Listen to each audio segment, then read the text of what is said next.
What's up guys, no? So medyo masalimuot yung gabi natin ngayon. Nagkaroon kami ng trouble dito sa package AC. Yung problema nito ay hindi lumalamig. So chinik namin, yung compressor ay gumana, yung blower lang. So sinukatan ko yung kanyang board. Wala siyang 24 volts para mapa-energize si contactor para sa compressor. So nag-bypass ako para ma-sure ko kung talagang gagana si compressor pag i-bypass ko dito sa PCB. So gumana siya, no? So ito yung nagbibigay supply para sa contactor, yung kulay dilaw na yan. Wala siyang 24 volts kaya meron niyang relay na nagsi-switch para magkaroon siya ng 24 volts. So sa mga naka-encounter nito, no? So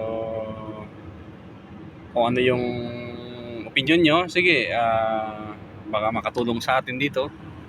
Just share lang kung may mga malupit pa dyan na naka-experience sa mga ganito. Ito ay package na luma na.